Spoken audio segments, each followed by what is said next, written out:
Welcome to You Relevant, the podcast that is all about helping you find relevance in the economy of now. I'm Mike Wheeler, author, entrepreneur, and online instructor, and now here's this week's episode of You Relevant. All right, so today I'm joined by Rebecca Youngquist and Nicole Looker, sisters who've entered into the Salesforce ecosystem, and so excited to meet them both. And so how are you both doing today? It's another busy Monday. Definitely. I think that there's a song, it's Manic Monday. That's pretty much how my day went. So I'm wrapping up finally and kind of enjoying this quiet time now. My husband took our dog out for a walk, so like it's very quiet in my house and it's kind of nice. Yes, also doing great. Yeah, happy Monday. Okay, so one of you had posted, both of you had actually posted about your upcoming talk on Mile High Dream and caught my attention because I was tagged in it. And I wanted to hear more about your story. It's interesting to have a couple of siblings enter the ecosystem. And so I don't know who wants to take point as far as kind of doing the intro of how you discovered Salesforce and how that journey worked out. So one of you start, the next one add on, however you feel led. Yeah, I was gonna say I'll kick it off because it's a very interesting story. So my entry into Salesforce is 100% by accident. It's another case of the accidental admin that had happened. My background is actually I have a bachelor's in finance, and I entered into my professional career in insurance. So I was doing like underwriting and claims, working with different professionals in that area. I did take on like a lot of data work though in that role, and a lot of like account management and just understanding the data and reporting inside of insurance. And that is really where my like drive to like keep going and get further in the data area started. So eventually I moved on from insurance because underwriting is very monotonous and not what I wanted to be doing for the rest of my life. And then I got a job as like a contract analyst, and I was working with a lot of account managers out on the field. And I was able to understand the sales process, what they were doing to drive new business, renew business, work with different customers and kind of be the intermediary to get things from finance approved for those customers.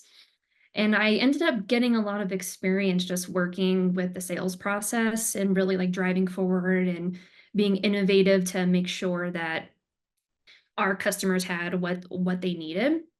From there, I transitioned to a financial firm called DTCC, and I think they have been with Salesforce like since 2009. But they ended up wanting to hire me because of my background working with the account managers and the sales professionals there.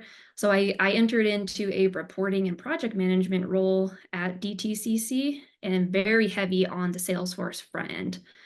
So I became a Salesforce front end super user, identifying like problem areas and efficiencies and trying to help our sales and account management teams be more efficient inside of Salesforce.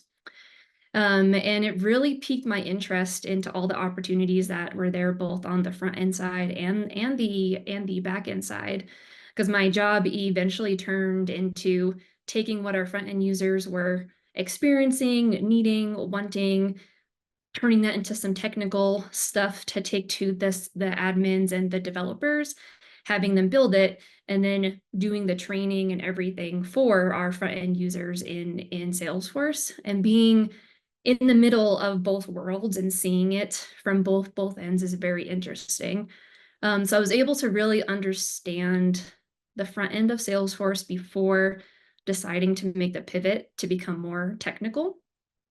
And it was there that I got to go to Dreamforce for my first time in 2019 before COVID happened and and all the the chaos there. And I remember at that time Salesforce was offering, the free certifications when you go to Dreamforce. So my manager, he was like, let's all study for the admin exam. I know we don't have a lot of like back end technical experience, but we're all very strong on the front end and understand the sales processes and the reporting and how to translate business requirements. So that is where your courses enter for all of us. We hopped on Udemy and downloaded all of them and purchased all of them. And we like studied our butts off to like be able to pass that at Dreamforce. And I was able to do that on the first day that I was at Dreamforce. And then I drank the Kool-Aid the rest of the week. And I was like, okay, this is it. Let's go from here. And then when I got back, about, I don't know, 4 months later is when COVID like really started to like come down, and all the things were getting turned off and shut down, and no more traveling and everything. And my husband had the opportunity to move out here to Colorado with his job. And then I ended up transitioning to a sales ops manager for a small startup. And that opened up my career to becoming a product owner ever since. I'm with a different company now, but in that role, I was able to just like open up, dive in, learn all the technical, apply all the technical things that I learned, and the rest is history. Yes, thank you. Yeah. How about you, Rebecca? What was your journey like? And at what point did your sister tell you, hey, you need to look into Salesforce, or how did all that play out too? Oh gosh, right off the bat, my sister like came at me and she was like, yo, check out what I do for a living. This is kind of amazing. But um almost similar, but like it was also kind of intentional for me that I knew that I was going to go into Salesforce at some point. I just didn't know to what level it was going to happen. I started off, I was in the military prior to all of this. I was from the year 2016 to 20, when did I retire? 2021. I was in the Navy, I was a nuclear engineer, and I was an instructor, and I was teaching students how to start up and shut down reactors. So I was doing something completely unrelated to what I kind of stumbled into here. But I like during my out processing, there's like a 6 month period where the veterans program is kind of like, hey, let's start like looking at what you want to do for a living. What do you want to do as a civilian? Do you want to keep on doing like nuclear stuff? Do you want to do something totally different? And at the time, I was still in school at Penn State for business. So I was earning my bachelor's degree still. And I remember my sister and I, like our relationship, like throughout the years has just gotten like, we've gotten very, very, very close.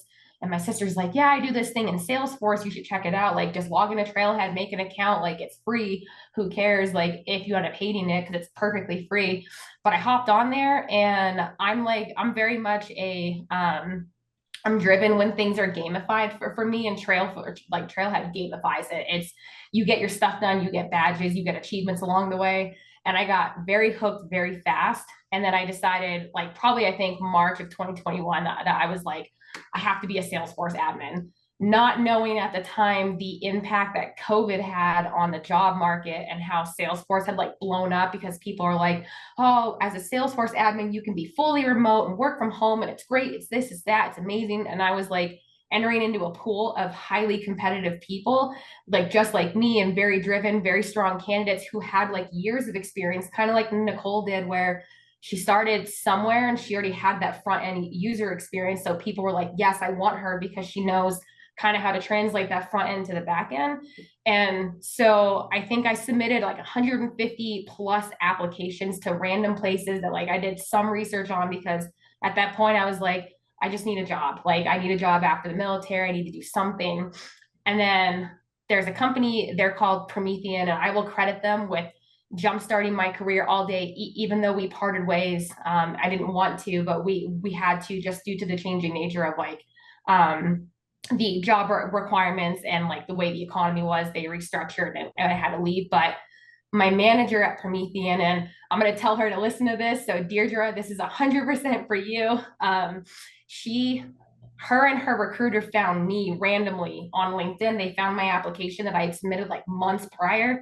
And they were like, we have to talk to this girl. So I talked to the recruiter, and the recruiter went and talked to Deirdre, and they were like, you have to talk to this girl. Her energy is insane. I know she has zero experience in anything whatsoever. And it was for a sales operations analyst role, which also, to credit my sister in this point, in every job interview I have ever been in ever since 2021, the one piece of advice I have ever gotten and that has stuck with me like every single time has been, start on the front end of Salesforce before you even think about touching the back end. Because if you don't understand how your users are using it, how in the world are you going to understand how to build it for them?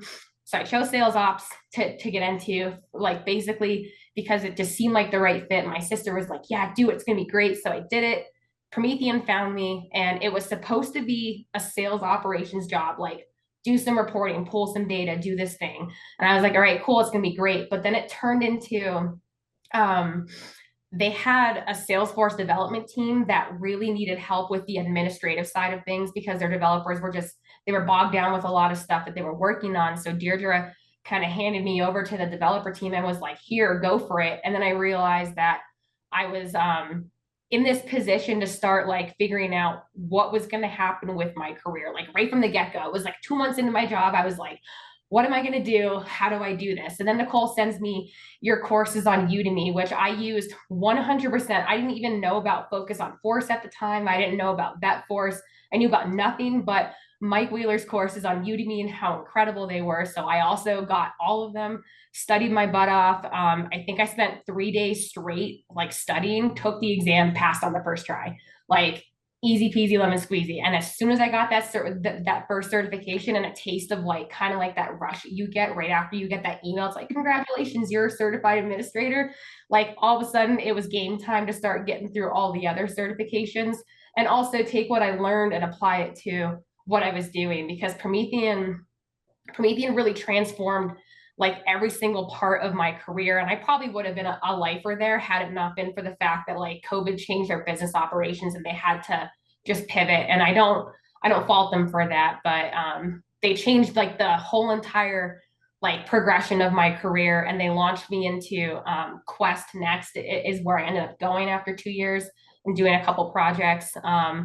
But Quest was like they wanted a senior admin, but then the role ended up not being like what we were thinking that it was going to be, just as it was just a not a good fit for me. And my manager and I talked about that like at length, and we decided that it was either I moved to a different department in the company to be able to get what I needed from that role or look elsewhere. So I eventually parted way with Quest to just find something that like would challenge me and push me like further.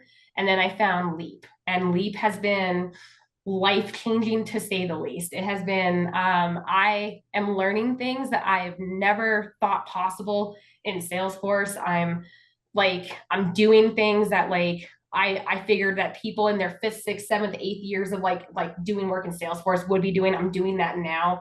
And I'm like, it's forcing me out of my comfort zone in kind of like the best way possible. And I'm collaborating with a lot more people. I'm like, my sister and I think we talk weekly on like the challenges, but also like the really cool parts about being at like a startup company and being a solo admin at like a startup company on top of that.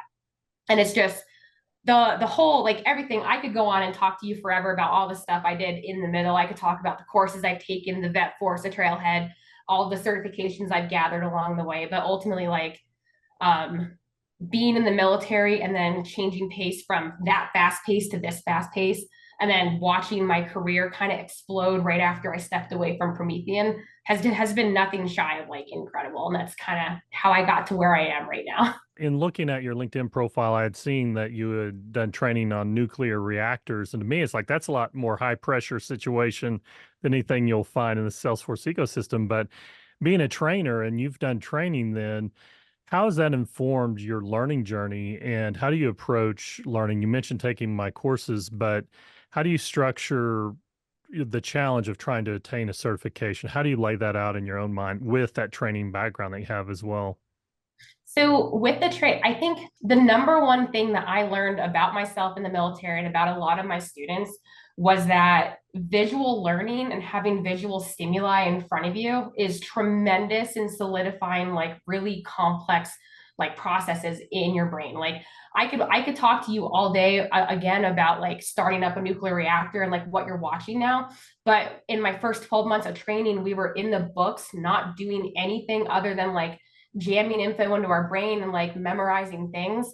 And then I got to my 13th month of training, and all of a sudden we were on a submarine that had a working reactor, and they put you in a little room and they're like, all right, tell me how you're going to do this. And you're just like, oh my God. But the first time that I saw it happen and I watched like my over instruct kind of walk through everything and tell me like, this is why we do this. This is what we're watching. Like everything clicked into place immediately. Like all of that memorization, all that stuff that like I never thought in a million years I would ever use ever again. It was just foundational stuff came back into my brain, and I was like, this is what I need. Like is to be able to identify my own like method of learning, I guess is what it's called. There's another like technical term for it.